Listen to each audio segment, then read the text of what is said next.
You're gonna wanna have 2 aluminum roll mounts on both roll hoops, making sure the wider hole is faced to the outside of each side of the roll hoop, like so. Once you have them ready to go, you're gonna wanna take 2 of your bolts and go ahead and lightly tighten them up with your hand.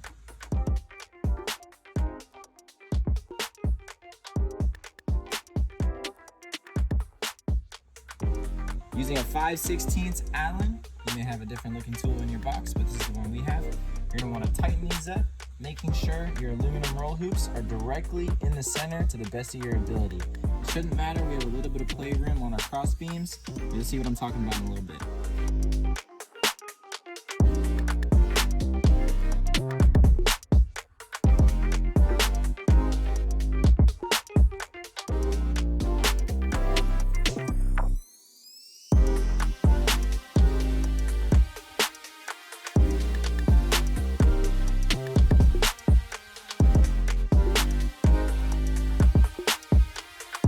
Next step you're going to take is you're going to want to prep your 2 cross beams. Notice how they both have indents. We'll explain that in a second, as well as your 8 screws. Start by grabbing one of the cross beams and 4 of your screws. All right, using your 4 screws, you're going to want to mount them in each of the holes. As you can see, I'm barely just threading them. We need this to be maneuverable when we connect our center post. Once you got them in, go ahead and just thread them up. You're gonna need a 7/32 Allen. Just do about 15% on those.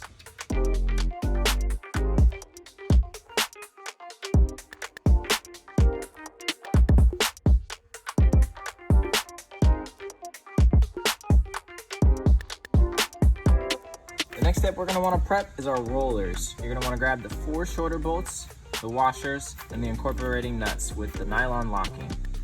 Another step you want to take care of before you put them on is these rollers right here. As you can see, there's a little notch for them to sit in. This is going to be ease of access to install your doors, so I do recommend go ahead and pulling those back into place before you install them, like so. Okay, so the next part is you see your roller frame, you see your 2 male connectors, and on here we have 2 females. What we're gonna wanna do is we're gonna wanna make sure these are slanted inwards to allow us to fit that over. And also, when you're putting your roller on, you're gonna wanna make sure the wheels are on the outside of the vehicle and your roller face is slanted in a downward position. So, just like so. Once it's in, you can go ahead, flop those back, and your 4 nuts and bolts are gonna mount that in place.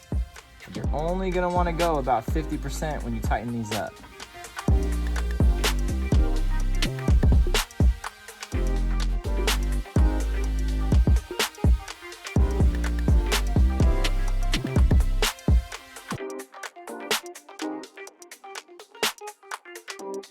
Once you've threaded your rollers, you're gonna wanna tighten up the original screws that we started with.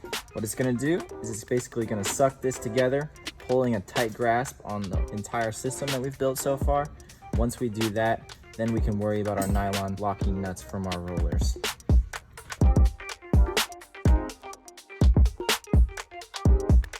All right, so while we're tightening these up, another thing to keep in mind is you want these 2 center holes parallel with the 2 center holes on the other cross beams. So see how we have a clearing through that hole?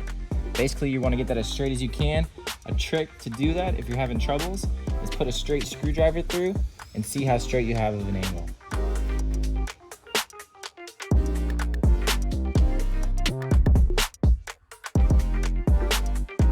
Using a T30 and a 13 wrench, you're gonna wanna tighten up this about 50%, and we're gonna do it to all 4 of them. You can see I've already started this one.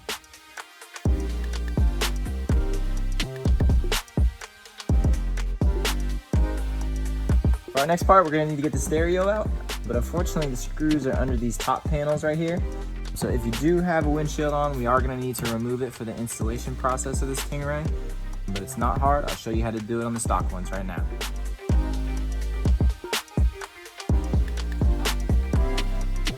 When you're removing the stock windshield, you're gonna wanna use a T27 star bit and remove 1, 2, 3 over there, and the windshield will just come right off.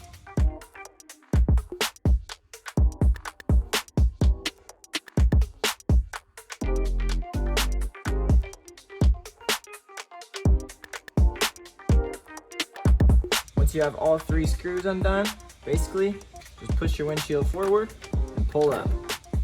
Next step, you need to take a T10 hex and remove these 2 screws. On the 2015 to 16.5, you will have a little bit of a different layout on this part. You're actually gonna have 4 screws mounting rather than 2.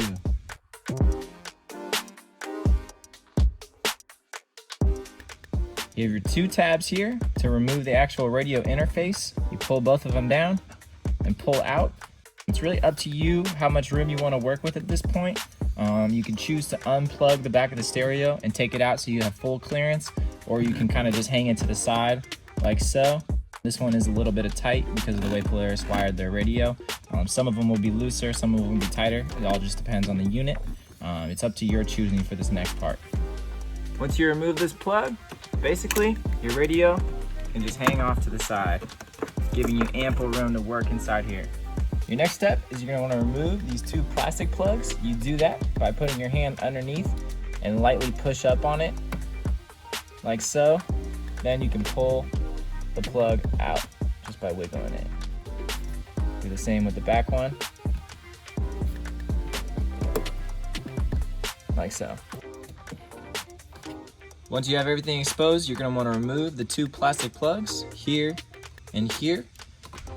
If you don't have a plastic plug puller, pliers will always work. Also, your fingers can do the trick. It just depends on how tight your plastic plugs were put in. But again, we use a pair of plastic plug pullers. Like so, pop out the male end, and then with your fingers, just wiggle out the female end. And you will still need to use those, so please put them aside.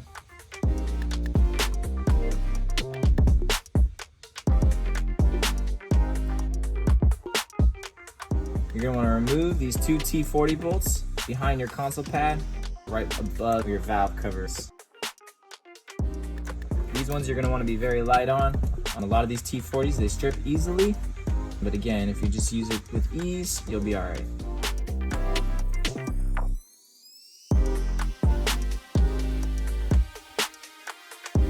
So basically, to give you a quick demonstration out of the vehicle on why we took these T40s out, basically, if it was sitting on the outside, it sits just like this. You can see it's shaped with the dash, and these are where your T40 bolts are gonna hold. And basically what this mount is doing is it's supporting the weight from the front of the roof. It's a very intricate system, but basically what we're gonna do is we're gonna slide it up and under, slide these tabs in, and our T40s are gonna run down there. So the next part, you're gonna wanna lay out your pieces and uninstall the screws that we provided. Okay, so basically when we mount it in there, it's gonna look something like this, as I was laying out the diagram before of your T40s going in the back. Where we pulled out the plugs are gonna be these 2, and that's actually where we're gonna mount the center support mount coming off the dash. In cooperation with this, we're also gonna prepare our center support mount so we can all mount it up at the same time. So I'm step by step this so we follow.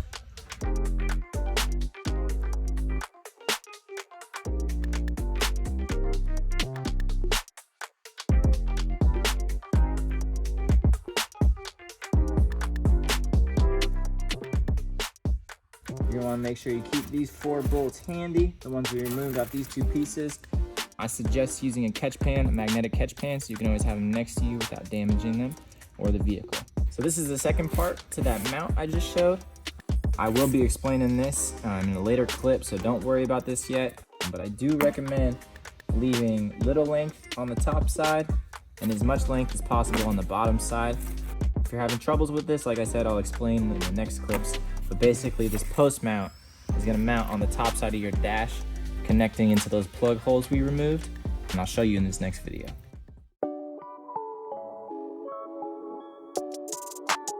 So this next part, it may be a little concerning for some of y'all, but don't worry, it is just plastic and we are covering it up. But you will need to drill a precision hole about 1 inch back from the top. So you see we're at 5 inches, so we're gonna mark about 6, and we're gonna go ahead and just drill So next, we're ready to install this bracket like I explained. So to get it in, I kind of T-angled it through one side, and basically your two tabs are gonna squeeze right in and it's gonna fit right on top of the dash, like so. Sometimes you need to lift up the back of the dash a little bit to allow yourself room, just like so. So a good way to tell is you see my frame sliding around where my T40s go in. You wanna make sure that's lined up. It's gonna be our main concern in mounting this up. Once you have them lined up, you're gonna go ahead and reinsert your T40 bolts. And like I said, be very careful with these because they are easy to strip. Go very lightly when you're putting them in. You wanna make sure those get fastened 100%.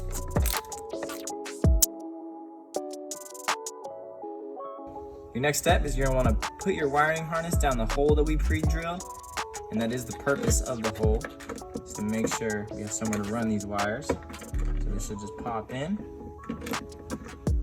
like so. And then basically the two holes on the support beam will line up with these. To line up the holes a little better, you can pull on the inside of the tab. As you can see straight down into these two holes on where it's lining up. It's gonna be up to you on how to get the best fit, but it will tighten up 100%.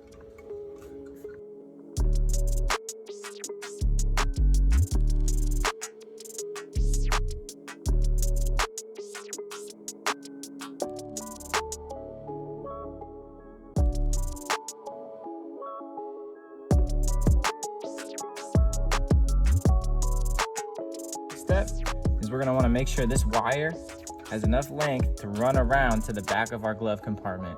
So if you take a look down there, you see where the water tank is?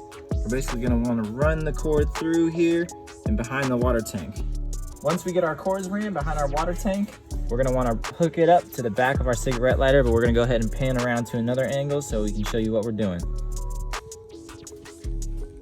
So we're gonna go ahead, you wanna find the cigarette lighter up here and go ahead and unplug the connections. 1, 2. So from there, you're gonna see this gray wire has a red thread on it. You're gonna wanna hook up the red attachment. As you can see, it's sized for it. Now, you have your negative. With your negative, boom, and basically, right where you detach these two, you're gonna reinsert these two.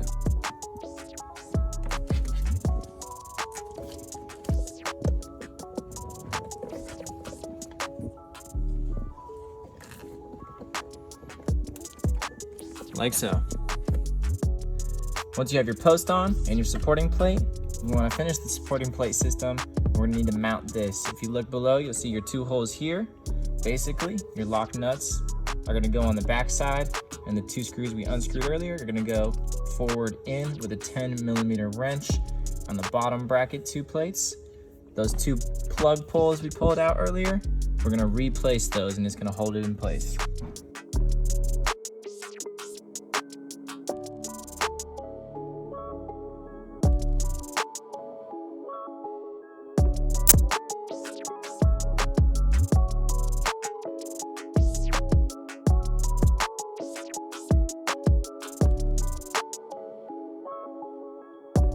Lastly, take your 2 plugs, plug them in. Sometimes you need to move that bracket around just a little bit to get it in place. And then you want to push down on the male ends.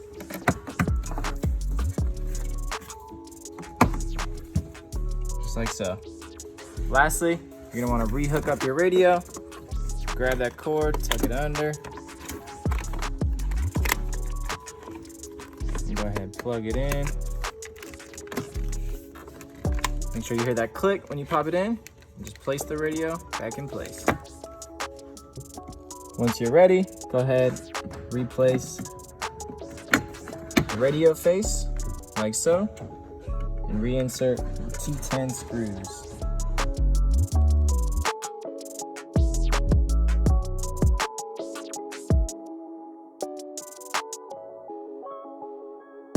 Once you fasten everything up, you got your radio plate back on, you're ready to put your plastic panels back on. You're basically gonna just set it in place, make sure it's in place. You can kind of wiggle it, and then just a firm pop.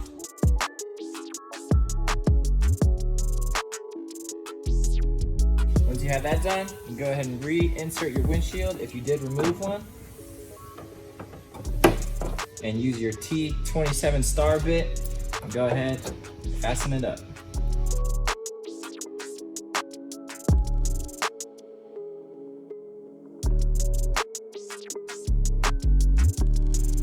All right, to prep our next section, we're gonna need to do a little bit of disassembling, and the reason is for shipping purposes. We don't want the product coming damaged, so we do a little bit of pre-assembly.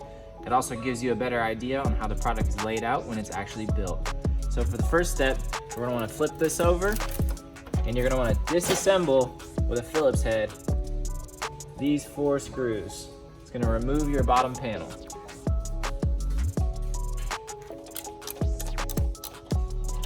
Once you got all 4 screws taken apart, you can go ahead and lift that center panel off, clearing the cord from the hole, and go ahead and just set it off to the side.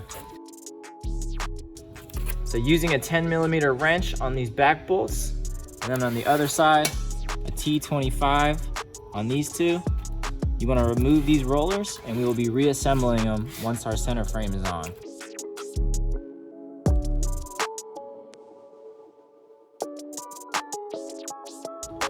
Once you have the 2 screws removed, you'll see that these rollers will actually come out of place. And when we get the actual product on the vehicle, we're gonna go ahead and reinstall these, but for now you can set them aside. Next, you're gonna need to remove this cover. And just like the previous parts, we will be reinstalling it later. And this is just gonna be ease of access for install for the next couple steps.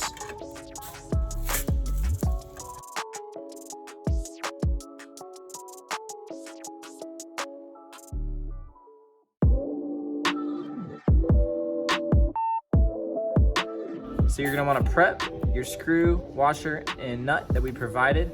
It's gonna be able to mount the top of the post into the front. Using the 2 screws, the washers, and the nuts, you're basically gonna insert the screw with the washer from below, lining up your holes.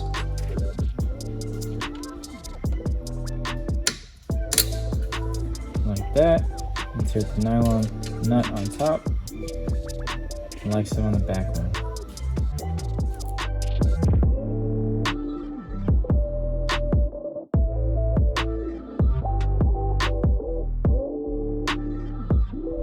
You're then going to want to take your wiring and insert it through one of the 2 designated holes, allowing you to hook it up once we get that back panel on. Using your T25 hex and a 10mm on top, you want to go ahead and fasten those up 100%. Using the 2 longer bolts, the 2 washers, and the 2 nuts, you're going to want to go ahead and insert these in the rear, facing in. The washers on the other side, and the nuts.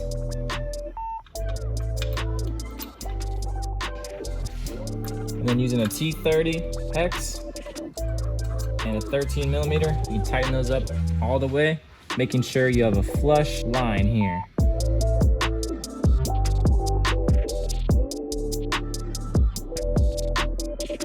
So the next part, we're gonna prep to put the doors on by removing the 4 black screws on each roller, like so.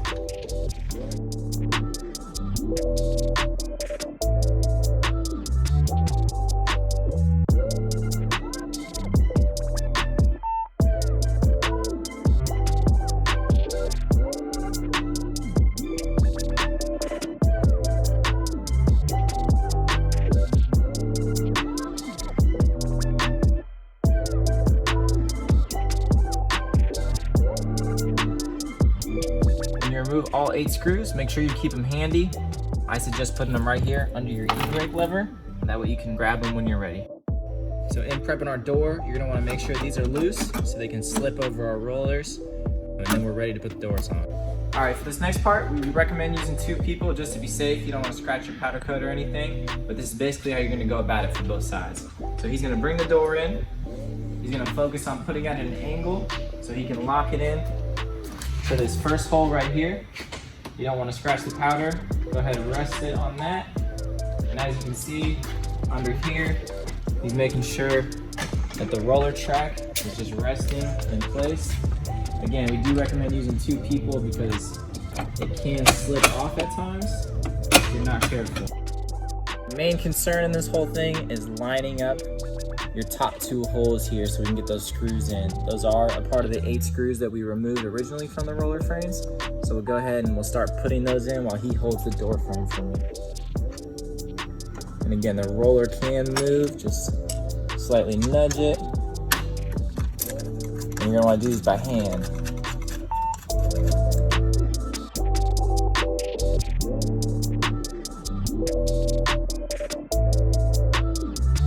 Next part you're gonna wanna prep to go ahead and put on the door to stabilize it is our latches.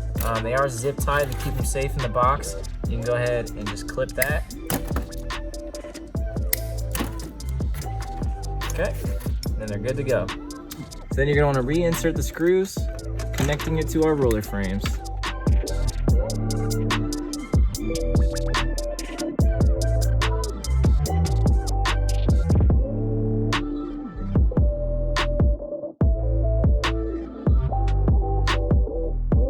So once you have all 4 screws fastened, your partner can slowly let go of the door. The door should sit in place and allow you to proceed with the next steps.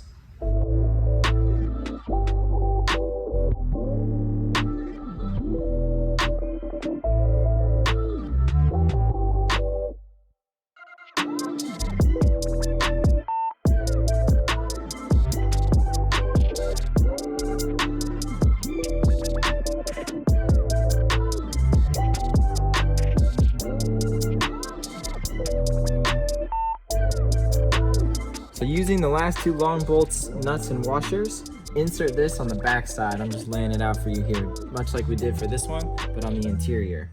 So your first roller is gonna actually sit on the track right here and lay back on the holes. And then your next roller, the same on the other side. And basically, you're gonna insert these bolts directly through with the washers and nuts on the other side. You may need someone to help you by squeezing these doors in so the holes line up. Now using your 13 wrench and your T30 hex, you can go ahead and tighten those up.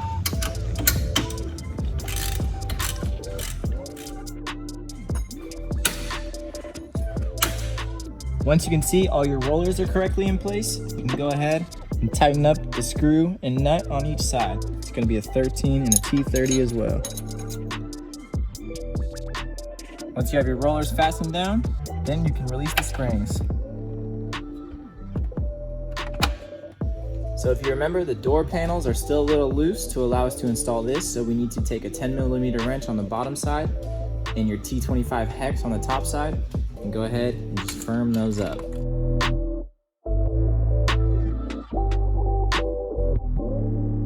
Now you're ready to hook up the bottom center panel. The main thing we're concerned about with this one is your power harness.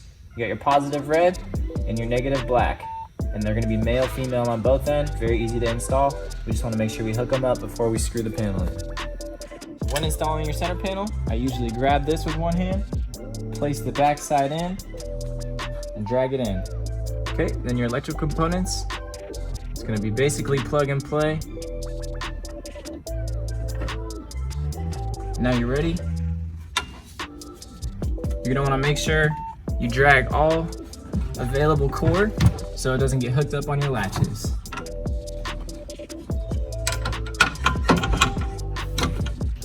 Screw in your screws, 2 in the front and 2 in the back.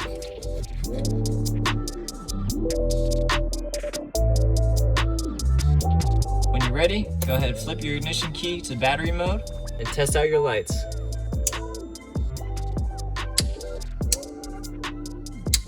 When you're ready, go ahead and fasten up the screws with a Phillips bit.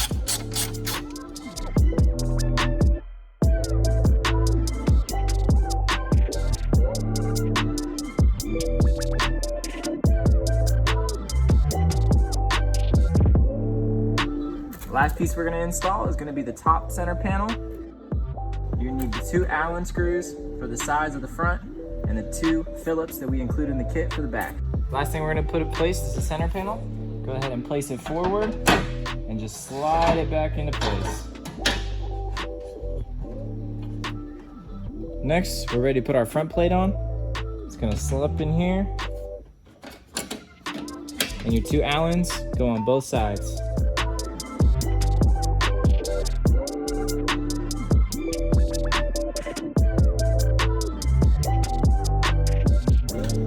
Next, using a Phillip bit, we need to insert the 2 back screws.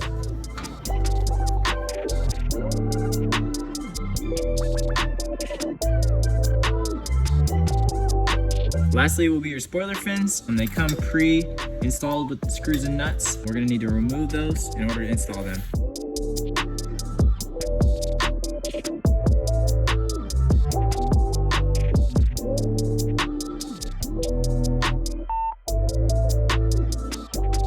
When you're ready to install them, your screw and washer go downwards with the slant facing up.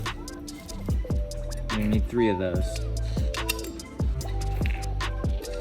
And take 3 nuts in your hand, and you're ready for the next step. Once you're ready, the 3 screws will drop right into place. And you can hand fasten the nuts on the other side.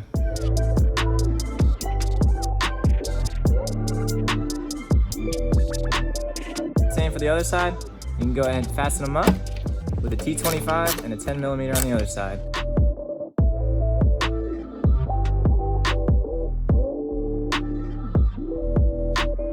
Last step you'll take is go ahead and peel off your protective Lexan cover. It will tear a little bit, just go ahead and take your time.